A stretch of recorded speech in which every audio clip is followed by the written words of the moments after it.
Hello students, जैसा कि last lecture में हमने बात की थी क्लास के बेस पे सोशल स्ट्रेटिफिकेशन की।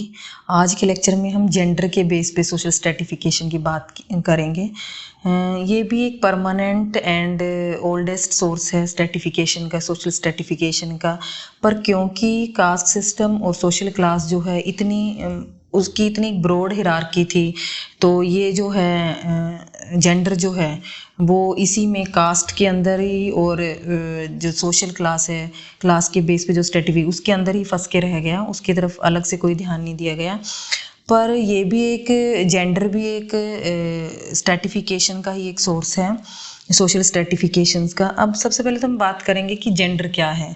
हमारे दिमाग में कई बार आता है कि जेंडर, जैसे हम जेंडर को सेक्स से ही रिलेट कर लेते हैं कि आपकी फ़िज़िकल अपीयरेंस के बेस पे या आपकी जो भी प्रॉपर्टी है, फ़िज़िकल जो आपकी फ़ीचर्स हैं उनके बेस पे ही हम मेल और फीमेल की बात कर लेते हैं और उसी को हम जेंडर का नाम देते हैं। पर जेंडर जो है सेक्स से अलग चीज़ है। सेक्स तो जो आपको नेचुरली जो मिला है, जो जब आप पैदा होते हैं तो जिस तरह के आप एक गर्ल हैं या बॉय हैं उस तरह से है। पर जो जेंडर जो है, जो मेल और फीमेल्स के जो रोल्स, जो ड्यूटीज़, जो उनके ऊपर ऑब्लिगेशंस है, जो सोसाइटी जो डिसाइड करती है, ये एक सोशल आस्पेक्ट है। जेंडर जो है एक सोशल आस्पेक्ट है और सेक्स जो है एक नेचुरल आस्पेक्ट है जो नेचुरली आपके पास होता है। जैसे आपके एक गर्ल की तरह फीचर्स हैं या आप उस तरह की आपके प्रॉपर्टी हैं कि आप बर्थ दे सकती हैं बच्चों को, तो वो क्या है, वो एक नेचुरल फीचर है। और जो कि आप एक गर्ल हैं तो आपने खाना ही बनाना है या अपने बच्चों को ही संभालना है, ये हमें नेचुरली नहीं मिला है। हम जब पैदा होते हैं तो बॉय को भी ये चीज़ें नहीं पता होती, ये वाले रोल्स नहीं पता होते, काम नहीं पता होते, गर्ल को भी नहीं पता होती हैं। पर सोसाइटी के अंदर जब हम आते हैं तो हमें इस तरह के काम सिखाए जाते हैं कि गर्ल को कुकिंग ही करनी है या गर्ल को डॉल्स के साथ ही खेलना है या उनको पिंक कलर ही हम उनके लिए सिलेक्ट करते हैं। और बॉयज़ के लिए अगर बॉय कोई डॉल के साथ खेलता भी है तो उसको डांट के हटा दिया जाता है। तो वो क्या है, ये जेंडर जो है सोसाइटी ने हमें जो रोल्स या ड्यूटीज़ या जो ओब्लिगेशंस हमारे ऊपर लगाए हैं, ये एक सोशल आस्पेक्ट है। जेंडर जो है, दोनों के अंदर यही डिफरेंस है। अगर तो जो सेक्स और जो आपका जो जेंडर है, जैसे मान लीजिए आप बर्थ से जो हैं एक गर्ल पैदा हुई, आपके अपीयरेंस, आपके फीचर्स जो हैं वो गर्ल लड़की की तरह हैं और बाद में भी आप लड़कियों वाले ही काम करती हैं, जैसे कुकिंग करना या घर को संभालना या इस तरह के जो काम करती हैं, तो उसको मतलब जो आपका बर्थ वाला जो सेक्स जो है आपके जेंडर के साथ मैच कर गया तो उसको हम सिस जेंडर बोलते हैं। और अगर उल्टा भी हो सकता है कि आप एक गर्ल हैं और आपको पसंद है कुश्ती करना, लड़कों की तरह काम करना, लड़कों की तरह चलना, उनकी तरह ड्रेसअप होना, तो उसको हम ट्रांसजेंडर, वो भी गलत नहीं है, उसको हम ट्रांसजेंडर मानते हैं। पर जो सोसाइटी जो है, सोसाइटी हमारे ऊपर ये ओब्लिगेशन लगाती है कि हमें जिस तरह से, जिस जेंडर के, जिस सेक्स के साथ हम पैदा हुए हैं, अगर हम मेल हैं तो मेल वाले ही काम करें। मेल से एक्सपेक्ट किया जाता है कि वो रोए ना, वो क्राई ना करे, अपनी इमोशंस को बाहर ना निकाले। तो दोनों के अंदर ये डिफरेंस है सेक्स और जेंडर के बीच में। तो अब इसके बेस पे भी स्ट्रेटिफिकेशन है। अकॉर्डिंग टू एन कबीर ने जो है एक डेफिनेशन दी है, gender is seen as the process by which individuals who are born into biological categories of male or female become the social categories of men and women through the acquisition of locally defined attributes of masculinity and femininity. masculinity male के लिए use किया जाता है और femininity जो है female के लिए यूज़ किया जाता है। कहते कि ये एक्सपेक्ट किया जाता है ये कबीर के अकॉर्डिंग, एन कबीर के अकॉर्डिंग, कि ये एक्सपेक्ट किया जाता है कि जिस तरह के सेक्स के साथ आप पैदा हुए हैं तो आप सोसाइटी में रह के भी आपको उसी तरह के एट्रीब्यूट के साथ आप काम करें, उसको हम जेंडर का नाम देते हैं। नेक्स्ट अगर हम बात करें तो इसके बेस पे सोशल जो स्ट्रेटिफिकेशन है, इसके बेस पे मेल और फीमेल की, उसके कारण जो है वो जेंडर बायस आता है, डिस्क्रिमिनेशन है यहाँ पे मेल और फीमेल के बीच में इंडियन सोसाइटी के अंदर अगर हम बात करें। और ये वेरी भी करता है प्लेस टू प्लेस, जो है जेंडर जो है प्लेस टू प्लेस और टाइम टू टाइम वेरी करता है। जैसे प्लेस टू प्लेस कैसे वेरी करता है, इंडिया के अंदर जो है और तरह के रोल्स हैं, मेल के और फीमेल के। पर जो अगर आप वेस्टर्न कंट्रीज़ के अंदर बात कर लीजिए, वहाँ और तरह के रोल है। यहाँ पे जो है खाना बनाने का काम या घर की सफाई का काम जो है वो लड़कियों के लिए ही है, पर ऐसा वेस्टर्न कंट्रीज़ में नहीं है। वहाँ पे जेंट्स जो हैं, मेल जो हैं, वो भी ये काम करते हैं। तो ये वेरी करता है, आपके जो जेंडर रोल हैं सोसाइटी ने जो आपको दिए हैं वो भी वेरी करते हैं।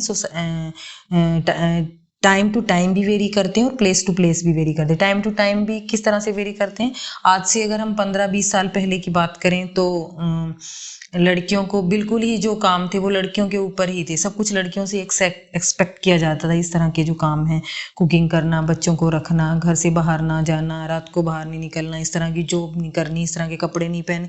पर सिनेरियो चेंज हो रहा है एजुकेशन के साथ, तो टाइम के टाइम भी ये जो है चेंज होता है। तो जेंडर बायस की अगर हम बात करें तो डिस्क्रिमिनेशन जो है, जो गर्ल्स और बॉयज़ के बीच में या मेन या वीमेन के बीच में है, जो डिस्क्रिमिनेशन है किसी भी काम को लेके, रोल्स को लेके, उनके राइट्स को लेके या जो उनके ऊपर ओब्लिगेशंस है उनको लेके, उसको हम जेंडर बायस का नाम देते हैं। लड़कियों का तो ये माना जाता है कि वो हमेशा किसी ना किसी की कस्टडी में ही रहती है। जैसे अगर छोटी होती है तो वो फादर की कस्टडी में है। अगर उससे अब उसकी मैरिज हो गई है तो मतलब वो फादर से बिना पूछे कोई काम नहीं कर सकती, बाहर नहीं जा सकती, अपनी मर्जी से नहीं कर सकती कुछ भी काम। जब बड़ी हो जाती है, शादी हो जाती है, तो हस्बैंड की कस्टडी में आ जाती है। उससे पूछे बिना वो एक पैर भी बाहर नहीं रख सकती घर से, अपनी मर्जी से कोई काम नहीं कर सकती। और जब वो विडो हो जाती है तो अपने बेटे की कस्टडी में आ जाती है। तो हमेशा ही जो एक लेडी है वो हमेशा ही एक मैन की कस्टडी में रहती है। जो हमारी जो सोसाइटी के अंदर जो सारे जो सोशल एंड कल्चरल ट्रेडिशन जो है मैरिज के एंड फैमिली लाइफ जो है वो मैन के फेवर में है, उसके इंटरेस्ट में है। जो मैरिड लाइफ है वो सारी मैन के इंटरेस्ट में है। लड़कियों के लिए उसका कोई बेनिफिट नहीं है। वो उसको तो हमेशा जो है एक मतलब जिस तरह से वो बोलते हैं स्लेव, जो दासी समझा जाता है कि उन्हें यही काम करने हैं और मनी के लिए भी, इकोनॉमिकली भी वो अपने हस्बैंड के ऊपर डिपेंड होती है। तो इस तरह के उसने हाउस कीपिंग करनी है, घर में बच्चों को पालना है, इस तरह के उससे एक्सपेक्ट किया जाता है। वो अपनी मर्जी से कोई काम नहीं कर सकती। अगर वो बाहर जाना चाहती है, जॉब करना चाहती है। अब थोड़ा सिनेरियो चेंज हो रहा है अर्बन एरियाज़ के अंदर एजुकेशन से, पर अभी भी ये रूरल एरियाज़ के अंदर ये जेंडर बायस प्रिवेल करते हैं। क्या क्या इंडिया के अंदर जो जेंडर बायस हैं उसके क्या इंडिकेटर हैं, हमें कैसे पता चलता है?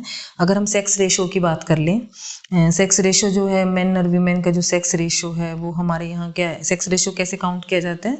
मतलब 1000 जो मेल हैं उनके पीछे जो है 933 फीमेल्स हैं यहाँ पे। मतलब मेल ज़्यादा हैं और फीमेल्स कम हैं। इसका जो एक बड़ा कारण ये भी है कि जो पेरेंट्स होते हैं, ना सिर्फ अनएजुकेटेड पेरेंट्स बल्कि एजुकेटेड पेरेंट्स भी ऐसे हैं जो कि बच्चे कम चाहते हैं। उनको ये है कि बच्चे हमारे एक ही दो हों, पर चाहते क्या हैं, वो लड़का चाहते हैं। तो इससे क्या होता है कि लड़कियों को उसमें उनको मरवा दिया जाता है मुंह में ही। तो इस तरह के जो काम होते हैं, तो सेक्स रेशियो से ये इंडिकेट करता है कि यहाँ पे मेन को ज़्यादा प्रेफरेंस दी जाती है।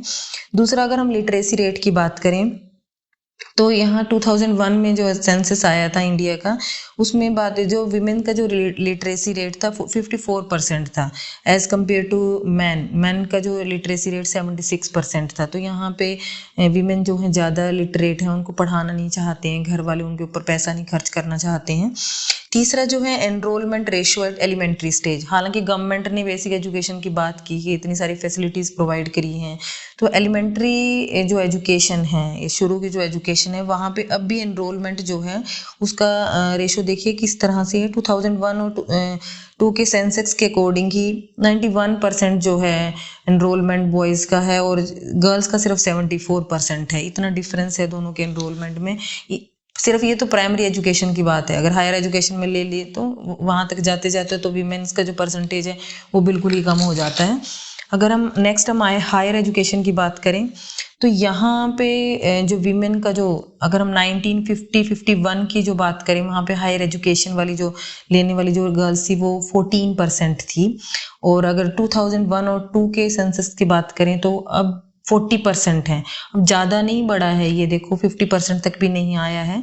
तो है हायर एजुकेशन में भी जो गर्ल्स का जो एनरोलमेंट है वो बहुत कम है। अब नेक्स्ट अगर हम बात करें डिस्पैरिटीज इन सर्विसेज के ऊपर, जैसे IAS या IPS ऑफिसर्स हैं उनमें सिर्फ 10% जो हैं वो विमेन हैं, और उसके अलावा जो 90% जो हैं वो मेन हैं। रिप्रेजेंटेशन ऑफ विमेन इन की ऑफिसेज, जैसे प्रेसिडेंट है, विमेन प्रेसिडेंट, मुझे लगता है एक ही विमेन प्रेसिडेंट है रही हैं हमारे यहाँ पे। प्राइम मिनिस्टर हैं वो भी एक ही रही हैं, और जो गवर्नर्स हैं जो स्टेट्स की, वो भी सिर्फ आधा दर्जन या मान लीजिए इतनी ही हैं। नेक्स्ट जो है representation of women in parliament and council of ministers, उसमें भी 9% से ज़्यादा नहीं है, 9% से ज़्यादा जो हैं वो लेडीज़ नहीं हैं। पार्लियामेंट के मेंबर जो हैं या काउंसिल्स हैं जो मिनिस्टर्स के, उनमें सिर्फ 9% से ज़्यादा नहीं हैं। और एजुकेशन की अगर हम बात करें तो वाइस चांसलर जो है यूनिवर्सिटीज़ की, नॉट मोर देन 1 डजन, एक दर्जन से ज़्यादा नहीं है वाइस चांसलर जो हैं। और NCERT की, नीपा की या CBSE की तो कोई जो विमेन है जो वो हेड है ही नहीं। तो इस तरह की जेंडर बायस है इंडिया के अंदर। तो अगर हमें अपर जो स्टेटा है हमारा, जो अपर क्लास है जो, वो तो विमेन के एजुकेशन के ऊपर एम्फिसाइज करती है, उनको पढ़ाती है, उनको आगे लेके आती है। पर जो लोअर और लोअर मिडिल क्लास है वो विमेन की जो एजुकेशन है उनके ऊपर नहीं ज़्यादा, ना तो पैसा ही खर्च करना चाहती है और ना ही उनको आगे लेके आती है। उनको तो ये लगता है कि उनको एजुकेशन देना उनके कैरेक्टर को ख़राब करना है। तो इस सिनेरियो को, इस तरह की थिंकिंग को चेंज करना होगा। एजुकेशन से ही गर्ल्स को, उनके ऊपर जो भी उनके साथ डिस्क्रिमिनेशन हो रहा है या जो भी बायस है उसको ख़त्म किया जा सकता है। तो आज के लेक्चर के लिए इतना ही। होप कि आपको वीडियो पसंद आया होगा। अगर आया है तो इसको लाइक कीजिए, चैनल को सब्सक्राइब कीजिए और अपने कमेंट करना ना भूलिए। Thanks for watching this video.